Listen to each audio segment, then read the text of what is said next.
दोस्तों नमस्कार, मैं सुबोध कुमार। यदि आज़ादी की बात की जाए और जैसे कि ये अगस्त का महीना चल रहा है और 15 अगस्त को हम स्वतंत्रता दिवस मनाने वाले हैं, लेकिन सवाल ये उठता है क्या हम पूर्ण रूप से स्वतंत्र हैं? यदि स्वतंत्र हैं तो दलित अत्याचार के मामले लगातार पूरे देश में बढ़ते जा रहे हैं। जैसे कि कहीं मटका से पानी पीने पर मार दिया जाता है, कहीं मूछ रखने पर मार दिया जाता है और कहीं घोड़ी पर चढ़ने से भी मार दिया जाता है। आखिर ये अत्याचार के मामले कब रुकेंगे, कब थमेंगे? तो इसके लिए क्या होना चाहिए? क्योंकि लगातार पहले की अपेक्षा बात की जाए तो लगातार इनकी संख्या बढ़ती जा रही है, वृद्धि होती जा रही है। और इसी मुद्दे पर हमारे साथ बात करने के लिए उपस्थित हैं डॉक्टर बाली जी, जो कि सुपुत्र हैं लाहौरी राम बाली, जिन्होंने संविधान निर्माता बाबा साहब डॉक्टर भीमराव अम्बेडकर के साथ 6 साल काम किया है, जो एक बहुत बड़ी बात होती है। और यदि डॉक्टर बाली जी के बारे में बात की जाए तो वो पीएचडी हैं जवाहरलाल नेहरू यूनिवर्सिटी से और एक समाजशास्त्री हैं और इस मुद्दे पर हमारे साथ बात करेंगे। तो बाली जी, मुझे बताइए कि लगातार देश में दलित अत्याचार, सबसे ज्यादा जो अत्याचार होता है वो दलितों के ऊपर होता है और लगातार ये मामले बढ़ते जा रहे हैं। आखिर इन पर कब विराम लगेगा? और यदि संविधान की बात की जाए, जबकि संविधान भी हमारे देश में है जिसके द्वारा पूरे देश का कानून चलता है, तो संविधान में ऐसा क्या कानून है जिससे इन पर रोकथाम लगाई जा सके, इन पर विराम लगाया जा सके? नमो बुद्धाय, जय भीम सुबोध जी। और मैं आपका बहुत आभारी हूँ कि आपने बहुत ही अच्छा टॉपिक चुना है, क्योंकि आज जो बढ़ती अत्याचार दलित के अगेंस्ट ये बहुत ही गंभीर समस्या है इस देश के अंदर।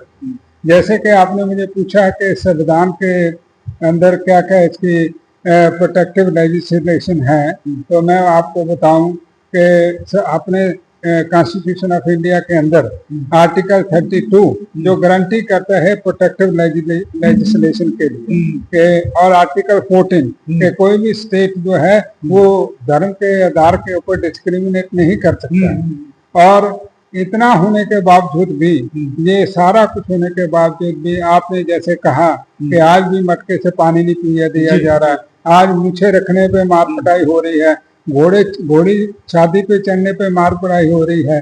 तो ये जो जितना भी इस तरह का अत्याचार दलित के अगेंस्ट हो रहा है, ये यानी कि हमारे समाज और देश के लिए बहुत ही यानी खतरनाक है।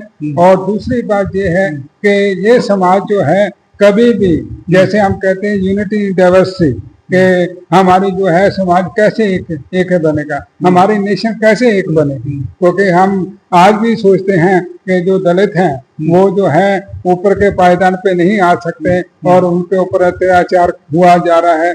और संविधान के सारे प्रोविजन होने के बावजूद भी, जैसे कि SC/ST एक्ट है जो 1989 में बना, उसके होने के बावजूद भी जो भी पीड़ित आदमी है उसको ना तो पुलिस स्टेशन के अंदर ना ही कोर्ट के अंदर उनको जो है उसका जस्टिस मिल पा रहा है, जिससे कि बहुत ही यानी आने वाले समय के अंदर एक चिंता का विषय है।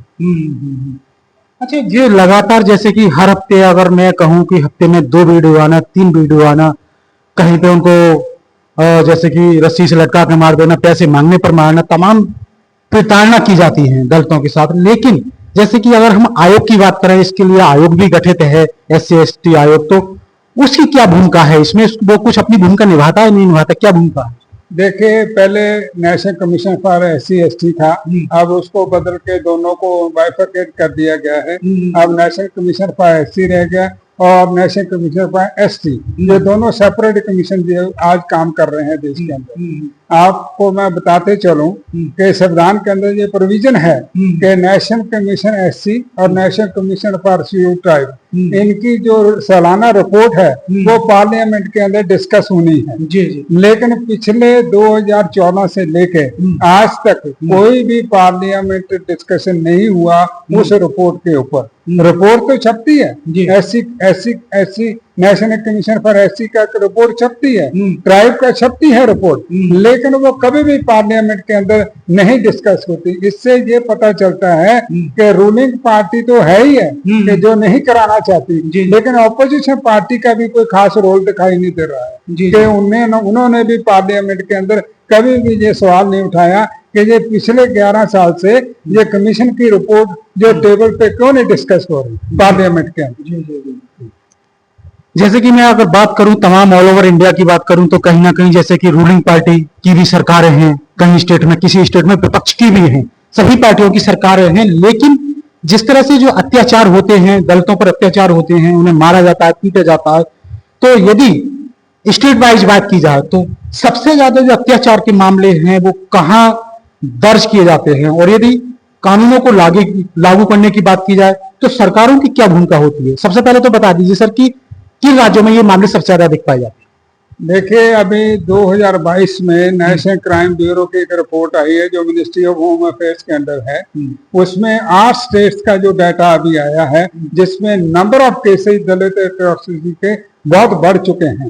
जैसे कि उत्तर प्रदेश में 15,367 है, राजस्थान में 8,952 है, मध्य प्रदेश में 7,733 है, बिहार के अंदर ये 6,509 है, उड़ीसा के अंदर 2,902 है, महाराष्ट्र के अंदर 2,743 है, आंध्र प्रदेश में 2,315 है और कर्नाटका में 1,977 है। आप इनसे अंदाजा लगा लीजिए कि इनके अंदर ऑपोजिशन की भी सरकारें रही हैं और रूलिंग की तो है ही है, जो यानी कि किसी ने भी इसके ऊपर काम नहीं किया है। और दिन भर दिन जो हमारी पॉपुलेशन में 9.3% दलित एट्रॉसिटीज जो है इंडिया के अंदर बढ़ चुकी है और इसके रोकथाम के लिए कोई सॉलिड कदम नहीं उठाया जा रहा है। जो SC/ST एक्ट है 1989 का, उसको भी डिल्यूट कर दिया गया है, क्योंकि उसके अंदर भी बहुत सारे ऐसी प्रोविजन लाने की कोशिश की जा रही है जिसके अंदर के क्या है कि जो पीड़ित आदमी है उसी को साबित करने को पड़ेगा कि भाई तेरे को क्या, किसने मारा, क्या किया। ये नहीं है कि जिसने मारा उसके ऊपर कोई खास एक्शन हो। जी। तो यदि कानून की बात की जाए तो सरकारें इसके कुछ खास कानून बनाने के लिए कुछ ऐसे कदम उठा रही, क्या भूमिका है सरकारों? देखिए, ऐसा है कि कानून तो बहुत हैं लेकिन उनका इम्प्लीमेंटेशन कहीं नहीं है।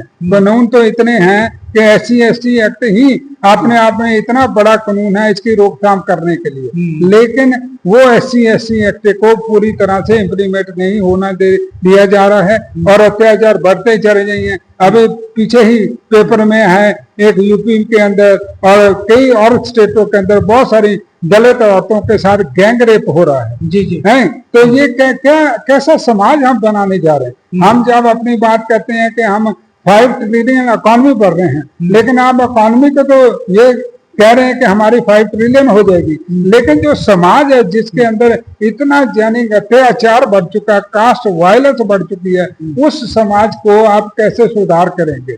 सबसे बड़ी बात तो ये है। तो सर इसके जैसे कानून है, अगर मैं बात की जाए तमाम जैसे कानून बनते हैं तो इस समस्या का समाधान कहीं समाधान कैसे किया जाता है? क्योंकि कानूनों को ज्यादातर सरकार के द्वारा अप्रभावी बना दिया जाता है, तो इस पर क्या कहेंगे?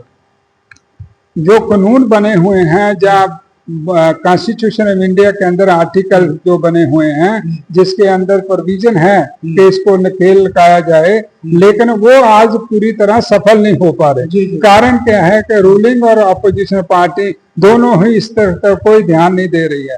अपने अभी स्टेट में उनको सिर्फ और सिर्फ इलेक्शन लड़ने का जो है वो एक जुनून चढ़ा हुआ है। और आप देखेंगे आज जब मॉनसून सेशन शुरू हुआ तो बहुत सारा पार्लियामेंट का टाइम जो वेस्ट कर दिया गया है वो अपोजिशन की तरफ से एक बिहार के इलेक्टोरेट के रोल के ऊपर चला गया और कुछ कश्मीर के ऊपर जो टेररिस्ट अटैक हुआ उसके ऊपर चला गया। लेकिन जो समाज के अंदर दलितों के अगेंस्ट, इवन के मैं यहाँ तक कहूंगा कि जितने पार्टियों के अंदर दलित लीडर बैठे हैं वो भी आज चुप बैठे हुए हैं, उन्होंने भी कोई आवाज नहीं उठाई, वो भी सिर्फ इलेक्शन मोड के अंदर है। लेकिन हमारे समाज के लोगों के ऊपर इतना जो अत्याचार हो रहा है उनकी जुबान उस पर खुल नहीं रही, क्योंकि उनको पता है अगर हम वो जुबान खोलेंगे तो हमें जो है दरवाजा दिखा दिया जाएगा। इसलिए हमारे समाज का कोई ना भला हो रहा है ना उनके साथ जस्टिस हो रही है। और ये खास करके रूरल एरिया के अंदर हमारे लोगों का जमीनें छीनी जा रही हैं, हमारे लोगों को जलाया जा रहा है, हमारे लोगों के बाल काटे जा रहे हैं। और आप मध्य प्रदेश में देख लीजिए और कई जगह देख लीजिए, जो रोज एक पेपर के अंदर हर दिन एक स्टोरी होती है, दलित को पीटा जा रहा, मारा जा रहा है और लताड़ा जा रहा है, और उनकी जो जमीनें हैं हड़प की जा रही है। जी जी, जिस तरह से हमारे देश में आपको बता दें कि विश्व गुरु बनाने की बात की जाती है, लेकिन लगातार देश में लगातार इस तरह के मामले आते हैं और जातीय हिंसा देखने को मिलती है। तो क्या हम इस तरह से अपने देश को विश्व गुरु बना सकते हैं? हमारे देश की छवि पर इस पर क्या प्रभाव पड़ सकता है? क्या अच्छी छवि बनेगी या गलत खराब छवि बनेगी? और विश्व गुरु की बात की जाती है, जब हम विश्व गुरु की बात करते हैं तो आपको मैं बताऊं कि अगर हमारे देश के अंदर एक समुदाय के अगेंस्ट इतना अत्याचार, कास्ट वायलेंस हो रहा है, उनको मारा जा रहा है, पीटा जा रहा है और उनके बाल काटे जा रहे हैं, तो इसका असर जो है वो हमारे बाहर के देशों में बहुत बुरी तरह पड़ रहा है। मैं आपको एग्जांपल दे दूं कि ऑस्ट्रेलिया के अंदर हमारे इंडियन के साथ भी वहां डिस्क्रिमिनेशन हो रहा है, डबलिन के अंदर हमारे इंडियन के साथ, यूके के अंदर हो रहा है, कई जगह सड़कों के ऊपर हमारे इंडियन के ऊपर थूका जा रहा है, पत्थर मारे जा रहे हैं। ये रिपोर्ट्स कह रही हैं, अखबारों की रिपोर्ट्स कह रही हैं। तो जानी दूसरे मतलब ये है कि जो हमारे देश के अंदर हो रहा है, जो हमारे इंडियन भारतीय वहां सेटल हैं, उनके ऊपर अत्याचार अब बढ़ रहे हैं। तो ये हमारा एक किस्म का देश का जो पूरा का पूरा नाम जो है बदनाम हो रहा है। हम कितना भी विश्व गुरु की तरफ बढ़ जाएं, कितना भी 5 to 10 ट्रिलियन इकोनॉमी की तरफ बढ़ जाएं, लेकिन अगर हम अपने समाज के अंदर शांति और सब को लोगों को एक तरफ एक जैसा सोच के नहीं चलेंगे तो हमारा देश तो फिर वो नीचे ही गिरता चला जाएगा। जी जी जी, देखिएगा, हमने तमाम प्रयास कर लिए, हमने आयोग गठित भी किया, हमने तमाम जैसे कि संविधान के अंदर आर्टिकल भी दिए हुए हैं और तमाम कानून सरकारों के द्वारा बनाया जाता है, लेकिन वो कहीं ना कहीं अप्रभावी रहते हैं। लेकिन सारे उपाय करने के बाद फिर भी आज आप देखते हैं कि किस तरह से जो दलित अत्याचार के मामले हैं, दलितों के विरुद्ध जो अत्याचार हो रहे हैं, तो उनके ऊपर थूका जा रहा है, उन्हें मारा जा रहा है। अगर मजदूरी मांगने के नाम पर भी मारते हैं तो सभी जगह अत्याचार हो रहा है। लेकिन आखिर में हमें इनकी रोकथाम के लिए क्या कर सकते हैं? आखिर कैसे रुकेंगे ये अत्याचार? क्या उपाय है? बाबा साहब अम्बेडकर खुद बहुत कास्ट वायलेंस का और कास्ट डिस्क्रिमिनेशन का शिकार हुए जितने देर वो जिए, और उसमें बहुत सारा रोल जो है वो कांग्रेस पार्टी का मैं मानता हूं, जो कि बाबा साहब के वॉल्यूम्स में पता चल रहा है पढ़ने से। तो उस वक्त तो कांग्रेस ही थी और कांग्रेस के लोगों ने बाबा साहब को कई तरह के तसीहे दिए। आप दिल्ली में बैठे हैं, आप देख लीजिए, यहाँ डॉक्टर अम्बेडकर फाउंडेशन था, लेकिन वो जो उसकी बिल्डिंग थी जब कांग्रेस की सरकारें सेंटर में भी थी हैं, और दिल्ली में जो वो डॉक्टर अम्बेडकर फाउंडेशन था उसकी तरफ किसी ने ध्यान ही दिया। और आज देखो डॉक्टर अम्बेडकर फाउंडेशन इतने अच्छे तरीके से बना हुआ है। दूसरी बात, जो बाबा साहब के राइटिंग एंड स्पीचेस थे उसके लिए भी ये हमारे लोगों को कितना दूर तक स्ट्रगल करना पड़ा उनको छपवाने के लिए, जबकि सरकार कांग्रेस की रही, महाराष्ट्र में भी रही और सेंटर में भी रही। तो अब जैसे आपने पूछा कि हमारे कानून फेल होते जा रहे हैं, हमारे कमीशन के जो प्रोविजंस हैं वो फेल होते जा रहे हैं, तो मेरा मानना ये है कि जो बाबा साहब ने हमें एक हल दिया है, वो बाबा साहब कहते हैं अपनी किताब के अंदर एनिलेशन ऑफ कास्ट के अंदर, उन्होंने कहा कि व्हाट इज विलेज, तो उन्होंने कहा कि village is a den of ignorance, localism, narrow mindedness और क्यूमलिज्म। तो बाबा साहब ने कहा कि इंटर मैरिज और इंटर डाइनिंग ही अब इस देश के अंदर एक हल है। इंटर मैरिज और इंटर डाइनिंग के आपस में शादियां हो तो ये अत्याचार कम हो सकता है। कानून के दायरे में देख लिया हमने 75 साल के अंदर, ये कानून का दायरे में आके कुछ भी यानी वो ठीक नहीं हो पा रहा है। कमीशन के पास जब रिपोर्ट जाती है तो कमीशन के चेयरमैन या कमीशन के मेंबर जो है उस स्टेट में विजिट करते हैं, लेकिन उसके अंदर सिर्फ वो कोर्ट में या SHO पुलिस थाने के पास वो केस चला जाता, लेकिन उसकी कोई कार्रवाई नहीं बाद में होती। तो इसलिए जो बाबा साहब ने कहा कि एनिलेशन ऑफ कास्ट में, कि बाबा साहब ने कहा कि आप गांव छोड़ो और शहरों में आओ, जी। शहरों में आके अपना जीवन जो है वो ठीक तरीके से इंटेग्रेट करो सोसाइटी के अंदर। जी। तो देखिए अब बहुत सारे लोग गांव छोड़ के हमारे बड़े बड़े शहरों में सेटल हो गए हैं। यहाँ डिस्क्रिमिनेशन हो रहा है, लेकिन क्या है कि शहरों के अंदर बहुत बड़ी बड़ी जो पुलिस की प्रोविजंस हैं, जबकि गांव के अंदर अंधेरों में उधर में पुलिस चौकी 22 किलोमीटर है, तो पता ही नहीं चलता किसके ऊपर क्या अत्याचार हुआ है। इसमें पुलिस का कोई दोष नहीं, वो अपना काम करती है।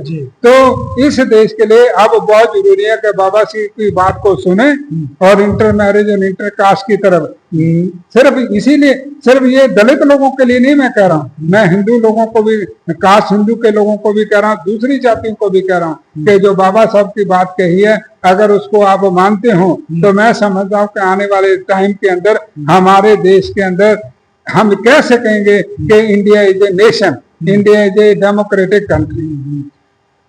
देखिएगा जिस तरह से कि आज आप देख सकते हैं कि किस तरह से तमाम तरह के इस प्रकार के वीडियो आते हैं अलग अलग, चाहे वो रेप की घटना हो, वो अत्याचार की घटना हो। तो सर जिस तरह से ये अत्याचार हो रहे हैं, और तो जो आज की युवा पीढ़ी है, और आपको बता दें कि हम आजादी का अमृत काल भी मना चुके हैं, महोत्सव, आजादी का महोत्सव, और फिर 15 अगस्त आने वाला है। तो अगर 15 अगस्त की बात करूं और अत्याचारों की बात करूं, तो जो युवा पीढ़ी है आज की, बुद्धिस्ट युवा है, अम्बेडकरवादी युवा हैं, तमाम युवा पीढ़ी को आज क्या संदेश देना चाहते हैं? जो बुद्धिस्ट और अम्बेडकर यूथ हैं, वो अब जो है उनको मैं संदेश यही दूंगा कि वो जब भी अपने मैरिज की तरफ बढ़ते हैं तो ये जरूरी नहीं है कि वो अपने ही कास्ट के अंदर मैरिज करें। अगर उनको जीवन साथी वहां अच्छा मिलता है दूसरी कास्ट के अंदर, अगर वो तैयार हैं शादी करने के लिए, तो मुझे लगता है कि उनको उस तरफ बढ़ना चाहिए। और ये जो प्रथा है कि हम अपने ही जाति के अंदर शादी करेंगे तो तभी हमारे घर के अंदर जो है सारी यानी शांति रहेगी, जहाँ हमारी वैल्यू जो है वो इंटैक्ट रहेगी। मेरा मानना है कि अब बाबा साहब की बात को, इंटर मैरिज और इंटर डाइनिंग का जो कंसेप्ट है उसको पूरी तरह हमारे यूथ को लागू करना चाहिए, ताकि एक नए समाज की नींव पत्थर रखी जाए और हमारा समाज, हमारा देश प्रोग्रेस करे, और हमारा जो देश है और दूसरे देशों के मुकाबले के अंदर उसका भी किसी किस्म का भी जो बदनामी ना हो, उनके बारे में आज भी भारत एक सोने की चिड़िया के रूप से हम उसको दोबारा से बना सकते हैं। कि तभी बन सकता है कि अगर हमारे समाज के अंदर ये कास्ट वायलेंस और कास्ट एट्रोसिटी जो है खत्म हो, और सब लोग जो है इसको माने कि नहीं, ये पहले इंसान है, उसके बाद इसकी जाति है। तो तब जाके हम सोचेंगे कि हमारा एक देश जो डेमोक्रेटिक देश है और हमारा एक नेशन है। जी जी। तो दोस्तों इस चर्चा से सीधा निकल कर आता है जो निष्कर्ष की अगर बात करें तो कि जाति तोड़ो समाज जोड़ो, क्योंकि आज की युवा पीढ़ी के लिए बहुत बड़ा संदेश है। और इसी मुद्दे पर हमारे चर्चा हो रही डॉक्टर बाली जी के साथ। तो डॉक्टर बाली जी आपका बहुत बहुत धन्यवाद जो आप आए। थैंक यू सो मच, आपका बहुत बहुत शुक्रिया, आपने समय निकाला और बहुत अच्छा संदेश देने की कोशिश कर रहे हैं समाज को। बहुत बहुत शुक्रिया। जय हिंद, नमो बुद्धाय।